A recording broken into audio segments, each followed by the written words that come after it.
नमस्कार दोस्तों, स्वागत है आपका MLS न्यूज हिंदी में। तो दोस्तों, एक बड़ी खबर निकलकर डिफेंस के क्षेत्र से आ रही है और अब इंडिया में प्राइवेट सेक्टर की जितनी भी डिफेंस की कंपनियां हैं उनको सक्सेसफुल होने के लिए अब दरवाजा खुल गया है और अमेरिकी बोइंग कंपनी ने ये दरवाज़ा खोला है और सीधे सीधे ऑफर दिया है कि अब हम इंडियन डिफेंस के लिए हथियार बनाने को लेकर प्राइवेट कंपनियां जो भारत में काम कर रही हैं उनके साथ हाथ मिलाना चाहते हैं। और अब जो ज़रूरत है भारत को वायुसेना के क्षेत्र में चाहिए, जितने भी फाइटर जेट्स भारत को चाहिए, वो बोइंग कंपनी भारत में जाकर मैन्युफैक्चरिंग करेगी और भारत में आकर वो प्राइवेट कंपनियों के साथ हाथ मिलाएगी। सबसे बड़ी बात यह है दोस्तों कि भारतीय वायुसेना के लिए जो उसको फाइटर जेट्स चाहिए, करीब 114 फाइटर जेट उसको चाहिए और ये फाइटर जेट्स अभी अलग अलग देशों से खरीदने के लिए भारतीय सेना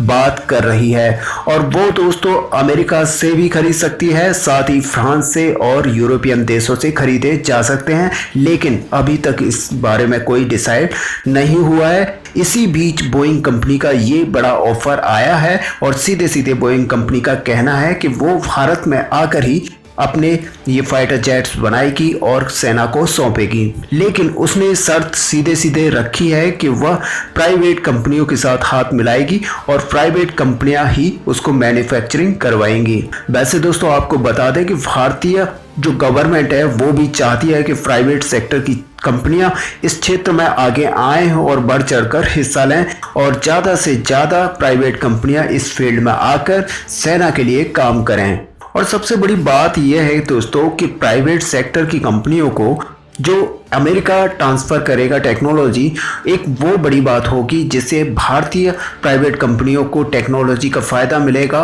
और वो आराम से नेक्स्ट आने वाले फ्यूचर में भी अपने फाइटर जेट्स बना पाएंगी और दूसरे सेना के जो उपकरण हैं वो भी बना पाएंगी। और सीधे सीधे बात ये उठती है कि एक बार जब ये डील हो जाती है और प्राइवेट कंपनियां इसमें हिस्सा लेती हैं तो भारत का जो प्राइवेट क्षेत्र है उसमें बहुत ही ज़्यादा मजबूती आएगी और प्राइवेटाइजेशन की ओर जो गवर्नमेंट चाहती है वो भारत बढ़ेगा। दूसरी बात यह है कि F-15EX और सुपर हॉर्नेट फाइटर जेट के लिए अमेरिकन बोइंग कंपनी ने इसका ऑफर किया है। और दोस्तों इस फाइटर जेट ने आज तक जितनी भी जंगें लड़ी हैं उसमें आज तक इसने मात नहीं खाई है। कम से कम 100 से ज़्यादा फाइटर जेट्स को इसने गिराया है, लेकिन खुद अभी तक एक भी बार किसी भी मिसाइल से नहीं गिर पाया। तो जाहिर सी बात है दोस्तों कि इसका रिकॉर्ड बहुत ही ज़्यादा अच्छा है और भारतीय जो प्राइवेट कंपनियां हैं वो भी चाहेंगी कि इसको बनाने के लिए वो आगे बढ़ें और भारतीय सेना में भी इसी तरह के फाइटर जेट्स की ज़रूरत है। क्योंकि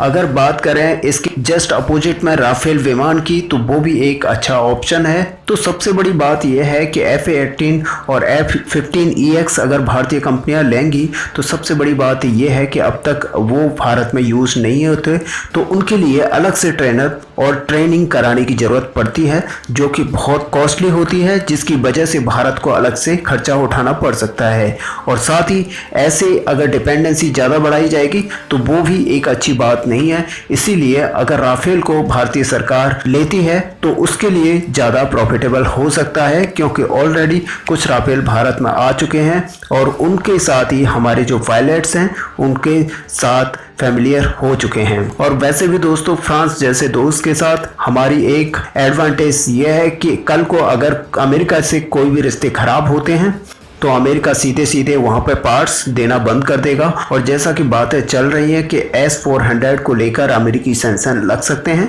तो वहाँ पर सीधे सीधे तौर पर ये बात आती है कि अमेरिका आगे जाकर तंग कर सकता है और पार्ट्स की सप्लाई बंद कर सकता है। लेकिन अगर हम राफेल की बात करें तो फ्रांस के साथ रिश्ते अच्छे होने की वजह से ये सब नहीं हो सकता। और यही कारण है दोस्तों कि भारत को एक बार अमेरिका के फाइटर जेट्स को ना देखते हुए राफेल की तरफ जाना चाहिए। बाकी दोस्तों आपका क्या मानना है, आप अपने व्यू हमें जरूर बताएं। वीडियो को लाइक और शेयर करना ना भूलें। मिलते हैं नेक्स्ट वीडियो में, तब तक के लिए जय हिंद।